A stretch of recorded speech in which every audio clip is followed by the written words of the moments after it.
la une de l'actualité ce soir, la Haute Cour de justice donne 3 mois pour le dénouement de certains dossiers dont elle a la charge. Son procureur était face à la presse ce matin, que ce soit le dossier du coup d'État manqué de septembre 2015 et de l'insurrection de octobre 2014 ou encore la mise en accusation de l'ancien président du Faso Blaise Compaoré. Le procureur rassure que les lignes bougent. Vous l'entendrez dans ce journal. En grève depuis le 20 septembre dernier, le syndicat des travailleurs de l'ONATEL vient d'être reçu par le Premier ministre Paul Kaba-Thiéba qui discute d'ailleurs avec les syndicats de l'enseignement supérieur sur l'épurement de la dette sociale. À quoi ont-ils abouti? La réponse à suivre dans cette édition.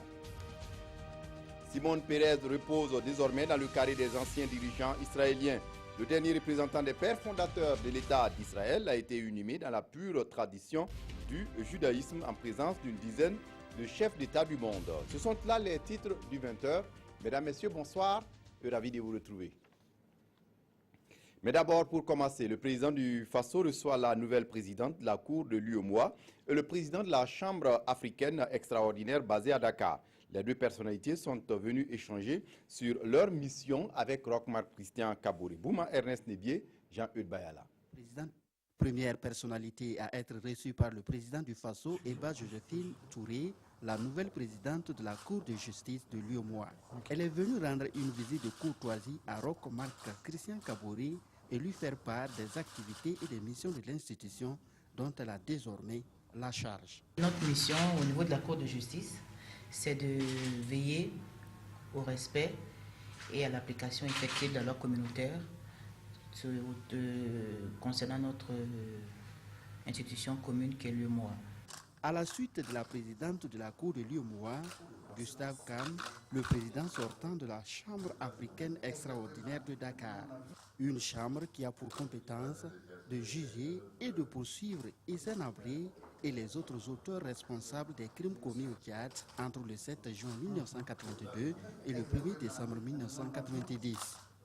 Au président du Faso, il a fait le point de sa mission. J'avais un contrat, un mandat qui m'avait été donné par l'Union africaine et j'ai rempli en tout cas mon contrat. J'ai rendu une décision tant au plan pénal qu'au plan civil. Et également, vous savez que ces deux décisions ont fait l'objet d'appel. Et nous allons attendre que les juges qui seront nommés pour revoir mes décisions, qui puissent aussi donner leur appréciation. Dans l'actualité ce soir, la Haute Cour de justice communique sur les dossiers dont elle a la charge. Il s'agit du coup d'État manqué de septembre 2015 et de l'insurrection de 2014. Par ailleurs, la Cour qui connaît du dossier de mise en accusation de l'ancien président du Faso, Blaise Compaoré. Le procureur de la Cour face aux journalistes ce matin donne 3 mois pour un dénouement de certains dossiers. Souleymane Sanou, Bouma Ernest Nébié. En l'état actuel de l'instruction du dossier sur l'insurrection populaire, l'ex-président Blaise Compaoré ne pourra pas être jugé en sa qualité de chef de l'État. C'est le procureur général près la Haute Cour de justice qui le dit avec comme motif l'interprétation de la Constitution et les faits qui lui sont reprochés. Quand c'est le chef de l'État, c'est 3 fautes, 3 infractions pour lesquelles le chef de l'État peut être poursuivi uniquement. Les autres infractions, on ne peut pas poursuivre le chef de l'État pour ça. Et ces 3 infractions sont lesquelles? C'est l'attentat à la Constitution, c'est la haute trahison et puis c'est le détournement de deniers publics. Blaise Compaoré a été mis en accusation pour haute trahison et attentat à la Constitution. Mais si vous prenez la haute trahison, l'attentat à la Constitution, ce ne sont pas des infractions dans le code, dans le droit positif. On a affirmé haute trahison, attentat, on doit juger le chef de l'État pour ça, mais si vous ne dites pas d'abord en quoi consiste la haute trahison ou l'attentat, vous voulez que les juges puissent traiter le dossier comment? Parce que toute infraction a des éléments constitutifs. En revanche, l'ex-président exilé en Côte d'Ivoire sera poursuivi en tant que ministre de la Défense, tout comme tous les autres membres de son dernier gouvernement. 24 ont d'ailleurs déjà été auditionnés et inculpés.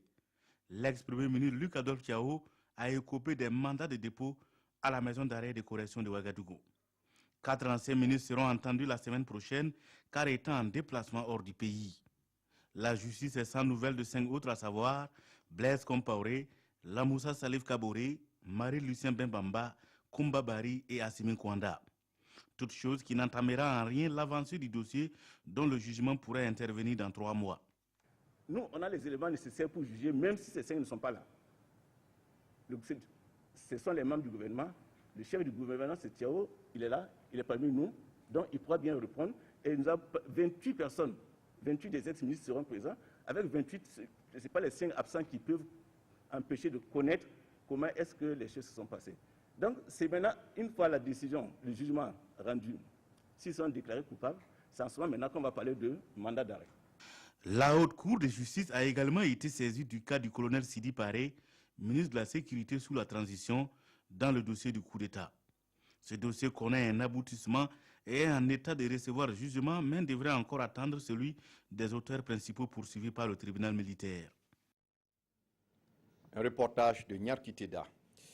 Le général Djibril Bassolé, en détention depuis septembre 2015 pour des accusations liées au coup d'État manqué.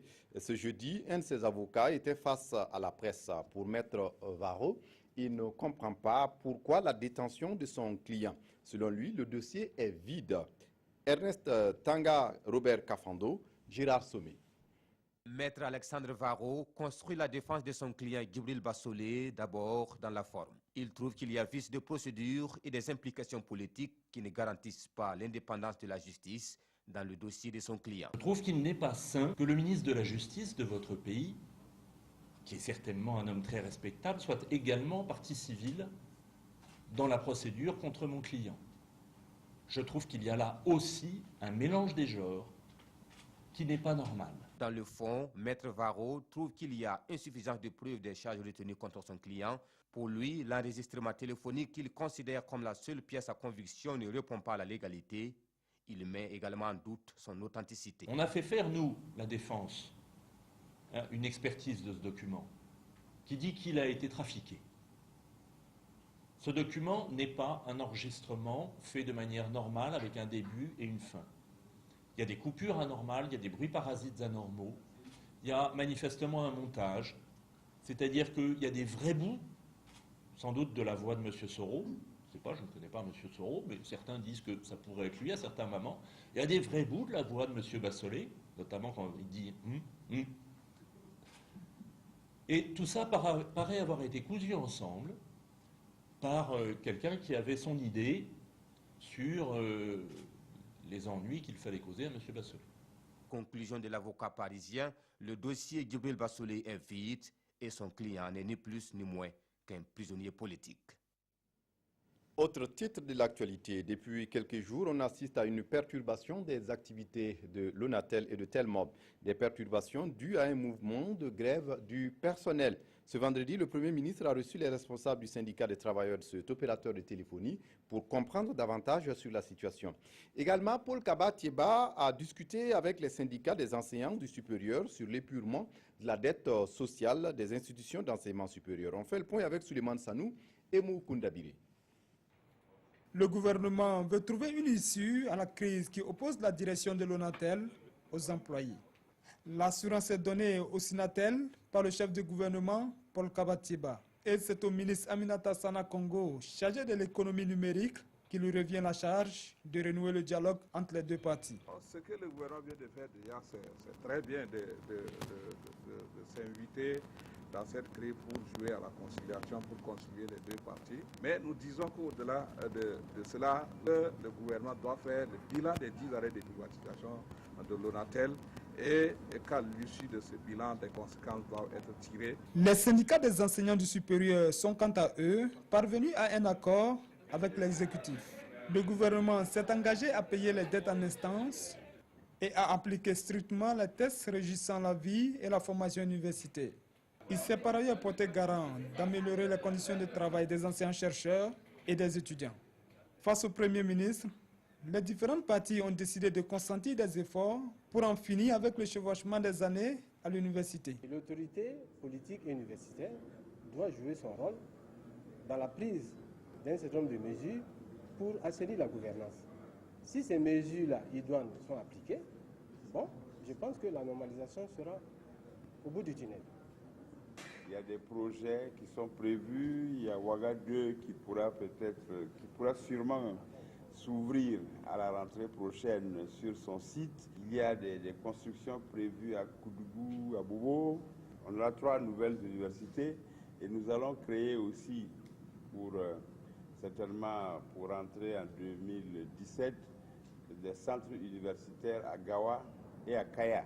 Pour une mise en œuvre efficace des points d'accord, les acteurs ont convenu de la mise en place d'un comité de suivi. Pour ce qui est des points de non-accord, les parties conviennent de les reprendre chaque fois que de besoin. Pour sa part, le ministre Filga appelle à la compréhension de tous pour sauver l'université. Un mot de politique dans ce journal. Le groupe parlementaire CDP est en session pour ses 2e journées parlementaires à Koudougou. Une session qui met l'accent sur le rôle du groupe dans la dynamisation du parti et l'animation de la vie politique nationale. Les députés CDP vont aussi se préparer pour la 2e session de l'Assemblée nationale qui vient de s'ouvrir mercredi et qui concerne le vote de la loi de finances gestion 2017. Adama Guiti, Aboubakar Sagnon. L'ancien parti au pouvoir a déjà en ligne de mire la reconquête du pouvoir d'État en 2020. Au cours de cette 2e journée du groupe parlementaire CDP, les élus nationaux du parti réfléchissent sur leur rôle dans la dynamisation du parti et l'animation de la vie politique nationale. Il s'agira concrètement d'interpeller chaque député sur les actions à mener pour le retour du parti aux premières loges de l'échiquier politique. Comme vous le savez, le parti a eu beaucoup de problèmes. On a tout fait pour essayer de nous supprimer de l'échiquier politique, mais nous sommes là et le parti est en train de reprendre un peu partout et nous parlerons aussi de l'animation de la vie politique nationale qui concerne le travail du député, bien sûr. Cette 2e journée du groupe parlementaire CDP vise également à préparer les députés du parti à la 2e session de l'Assemblée nationale consacrée à l'examen du budget de l'État gestion 2017. Donc nous parlerons forcément du budget. Il y a un spécialiste qui viendra nous parler du budget programme. Dans son discours, le président du groupe parlementaire a dénoncé les tâtonnements du pouvoir en place. La secrétaire générale de la section CDP du Boul-Kiemde a appelé à la libération de Luc Adolphe Thiao, Djibril Bassolé, Herman Yamego et Martin Ilboudo, considérés par le parti comme des prisonniers politiques. La représentation nationale qui commémore le centenaire de la révolte des peuples du Bani Volta ce 28 septembre sur fond de prestations artistiques et culturelles, les parlementaires ont pu découvrir une des facettes de l'histoire du Burkina jusque-là confinée dans des cercles d'initiés. Nongba Kouda, Jérémy Koulibaly.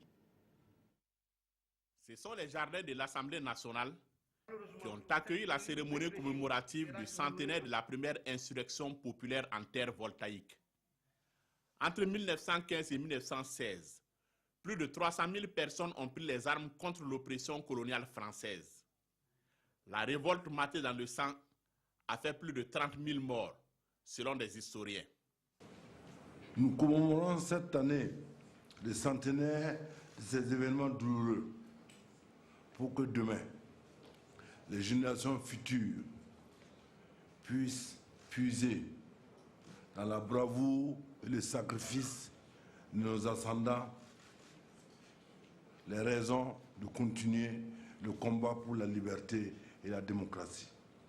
C'est une commémoration aux allures de soirées culturelles, avec des prestations de troupes traditionnelles et le rappel des différentes péripéties de cette insurrection, jusque-là méconnue du grand public.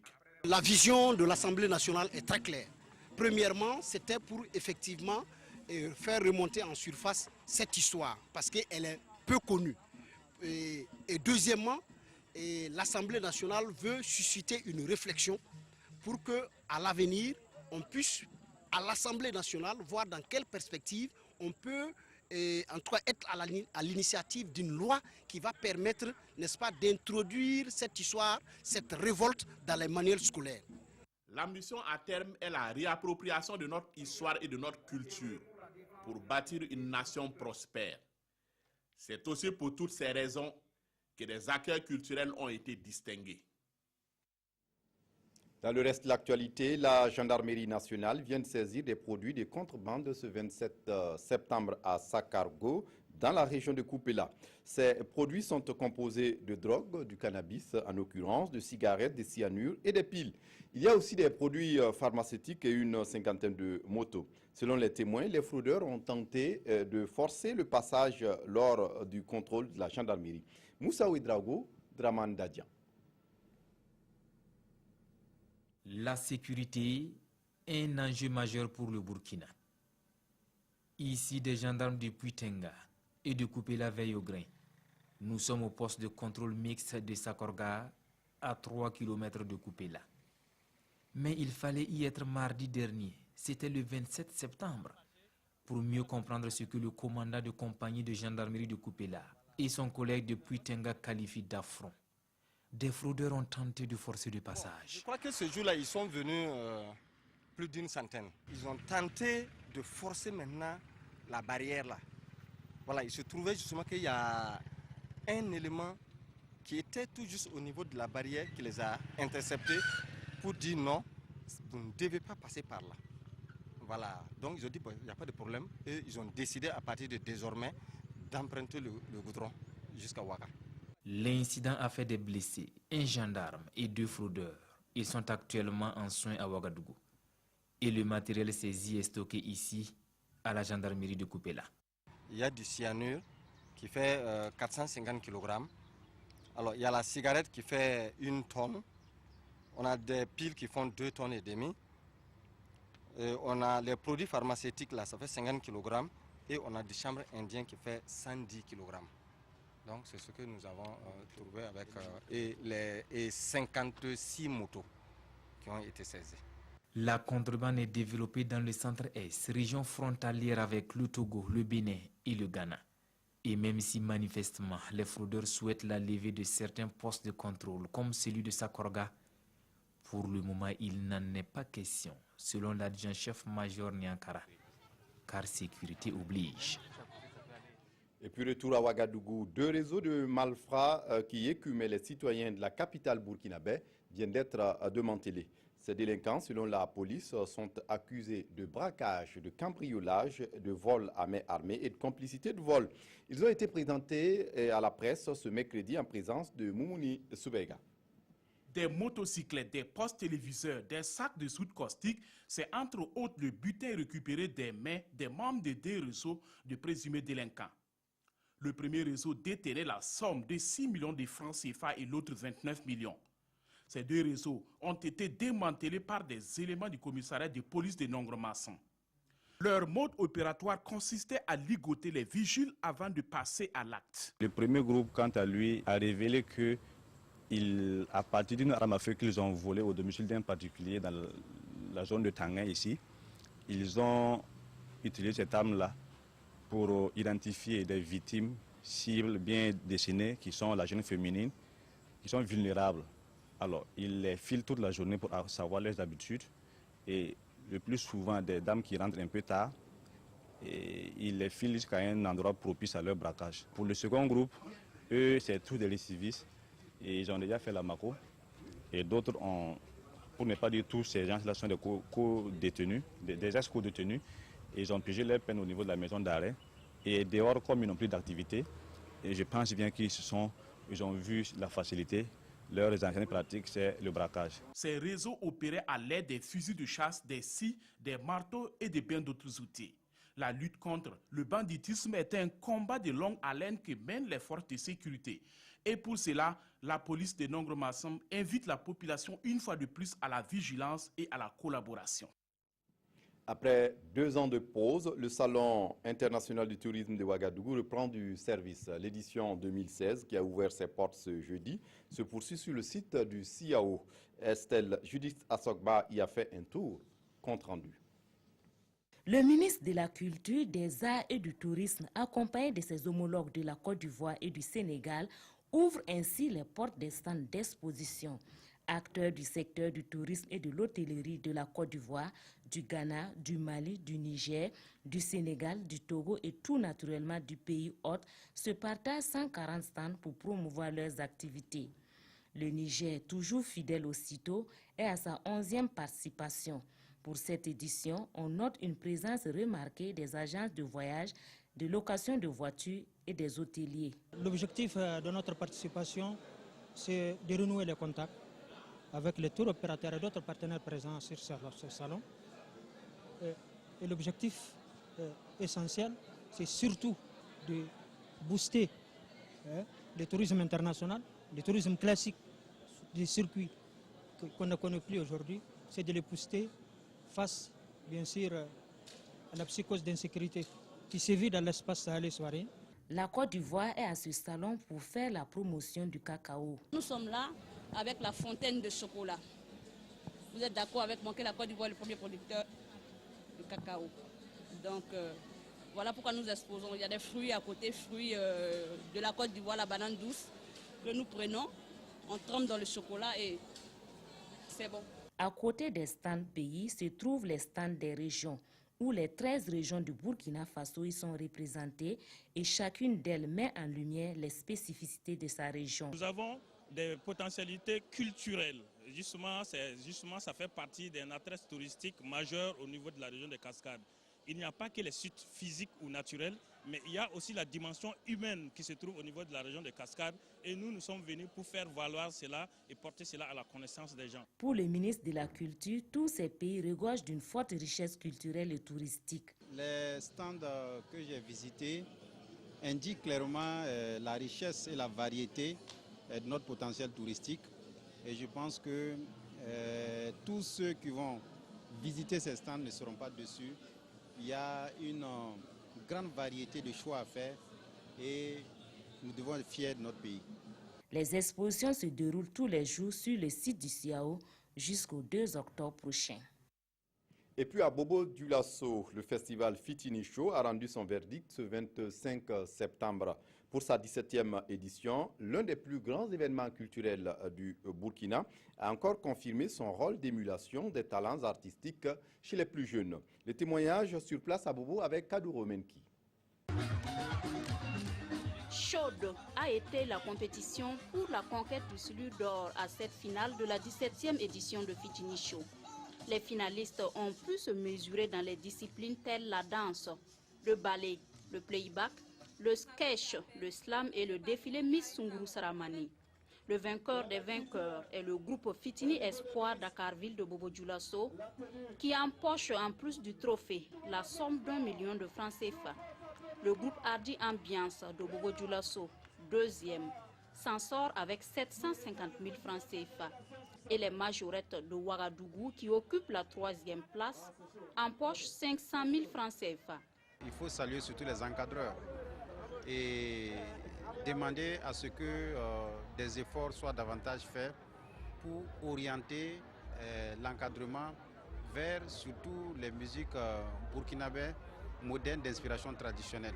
Sous le thème « Protégeons les filles du mariage forcé et précoce », les organisateurs entendent jouer leur partition pour une jeunesse avisée des questions de sexualité. Vous savez aujourd'hui que nous vivons dans un monde où on n'est pas fermé, où nous sommes ouverts à toutes les chaînes, où les enfants apprennent tout sur les chaînes. Mais Fitini Show aujourd'hui essaie à sa façon de pouvoir éduquer ces enfants-là. Le message est très bien passé.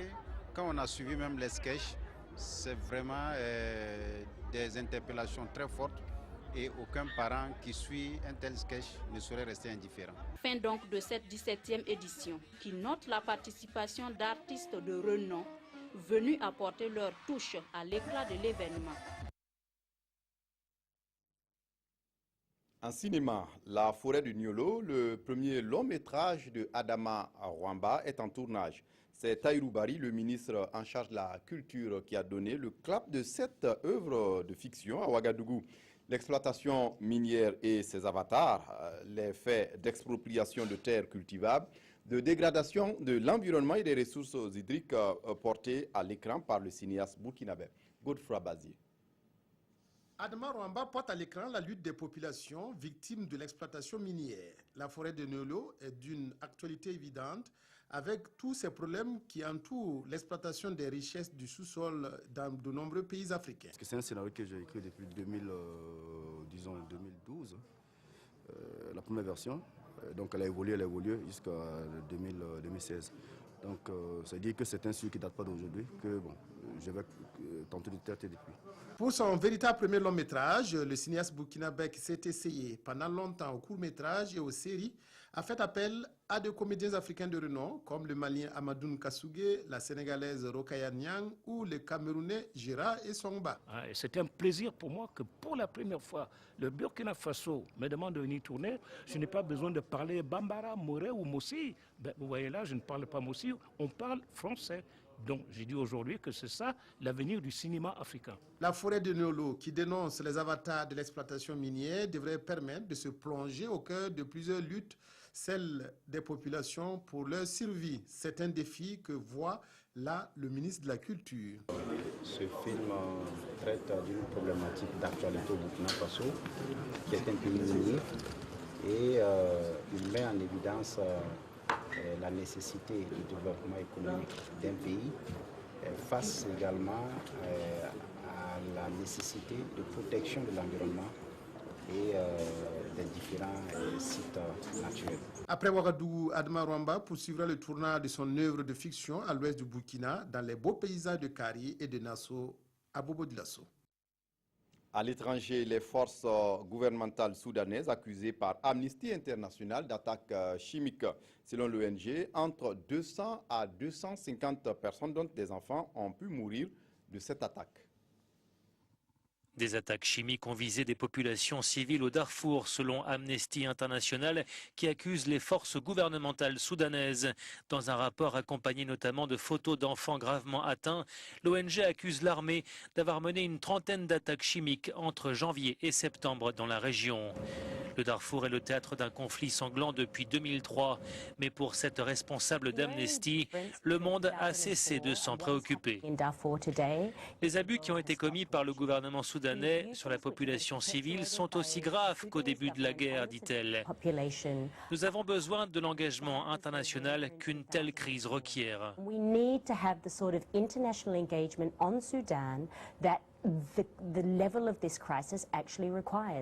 Selon Amnesty, entre 200 et 250 personnes, dont beaucoup d'enfants, ont pu mourir d'une exposition aux agents chimiques. L'ONG accuse également l'armée soudanaise d'avoir procédé à des bombardements sur des zones civiles. Khartoum a rejeté de telles allégations.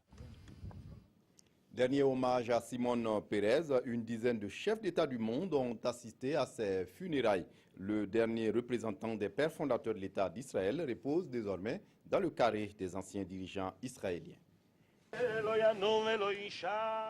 Le dernier hommage à Shimon Peres. Les obsèques de l'ancien Premier ministre israélien ont été célébrées ce vendredi à Jérusalem en présence de dizaines de chefs d'État venus du monde entier.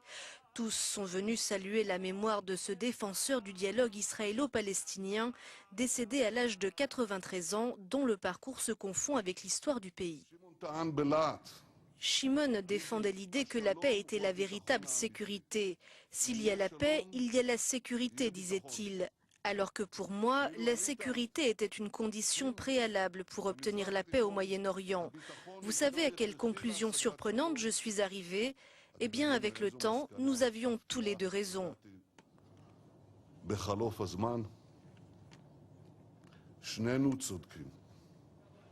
Le président américain Barack Obama a rendu hommage à l'homme d'État visionnaire, lauréat du prix Nobel de la paix suite aux accords d'Oslo. Le dernier représentant des pères fondateurs d'Israël s'en est allé. Shimon a réalisé autant de choses dans sa vie qu'un millier d'hommes, mais il savait qu'il valait mieux, jusqu'à la fin de sa vie, ne pas regarder en arrière, mais en direction des rêves pas encore accomplis. Seul dirigeant du monde arabe à avoir fait le déplacement, le président de l'autorité palestinienne Mahmoud Abbas est lui aussi venu dire adieu à Shimon Peres. Et pour refermer ce journal, un seul titre fait l'unanimité des parutions de ce vendredi. L'installation de la commission constitutionnelle intervenue hier. La revue de presse est signée Issa Lankwandé. L'installation officielle de la commission constitutionnelle fait la une des quotidiens. Foison de titres. Passage à la 5e République, le compte à rebours désormais en marche pour notre temps. La loi fondamentale de la 5e République en ébauche chantonne aujourd'hui au Faso. Les nouveaux toiletteurs entrent en scène, titre l'Observateur Palga. La commission constitutionnelle aura pour rôle la rédaction du projet de la nouvelle constitution burkinabé. 2 mois, c'est le temps imparti à ses membres pour rendre le produit de leurs travaux précis de notre temps.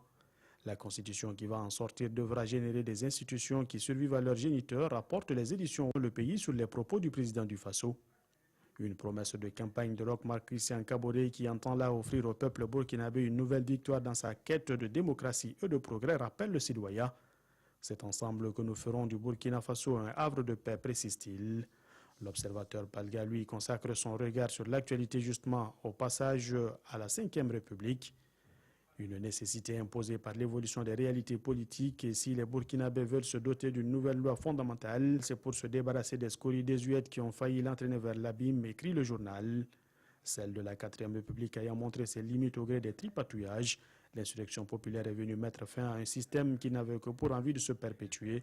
La nouvelle constitution qui naîtra dans 2 mois au plus marquera la rupture avec l'ordre ancien et rééquilibrera les pouvoirs. Un bémol tout de même, pointe l'Obs, l'effectif pléthorique de la constituante qui, de l'avis du journal, ne garantit pas que les travaux se déroulent sans accroc. C'est tout pour cette édition. Christine Koulibaly vous retrouve à 22h30 pour la dernière édition. D'ici là, excellente suite de programmes sur la RTB. Au revoir.